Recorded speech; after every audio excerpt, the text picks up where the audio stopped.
One man who came here from India in the early part of this century, his name was Vivekananda.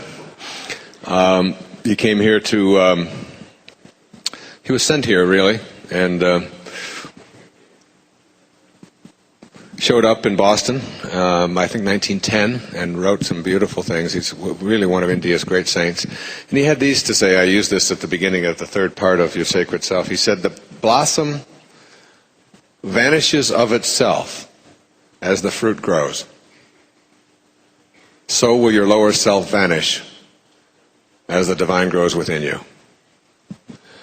Just like a blossom vanishes as the fruit emerges, so will the lower self vanish as the divine grows within you.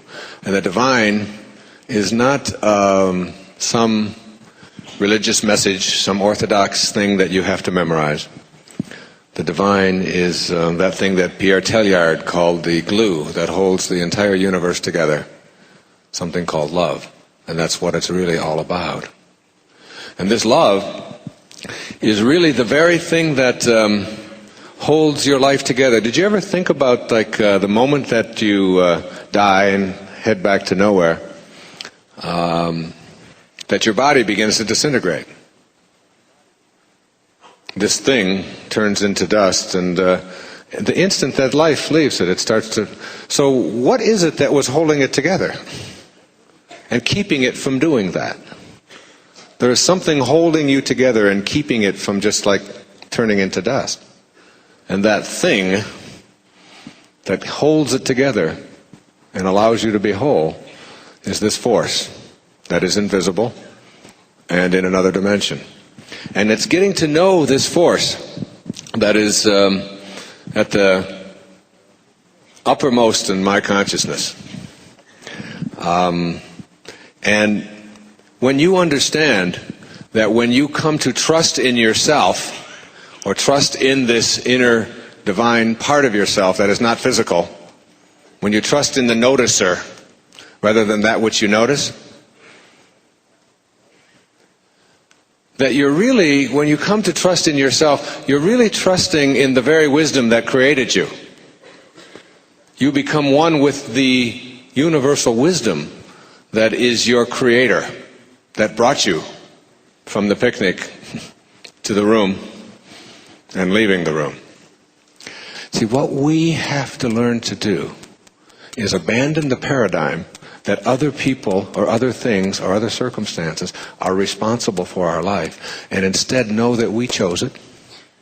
And we must learn to develop an inner candle flame that never flickers, though the worst goes before us. And that inner candle flame tells us in our logical mind that if I have a problem inside, then the solution has to be where the problem is.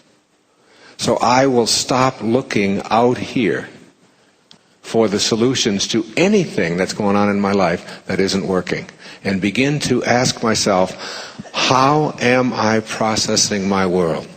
And some of the things that we've been handed are that other people are responsible for our lives, that your talent is handed to you and it's dispersed in certain amounts, and there's certain things that you can do and certain things that you cannot do. We've been taught that more is better and that we should chase after things while our higher self is always saying just be peaceful. We've been taught that the petty tyrants who show up in our lives are people that we should ignore and we should hate. I want to tell you something. The most influential person in my life was the most tyrannical. The man who abandoned me when I was just a few months old, who put my mother in a hospital on several occasions with his beatings, who spent 5 years in prison for stealing from the blind, selling their things and keeping the money, who walked away from a family of 3 boys during a depression and never paid a cent in child support and stole from everyone he came around,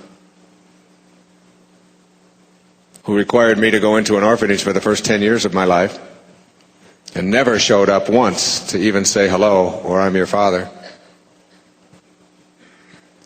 who then visited that same abuse on 5 additional women and died in New Orleans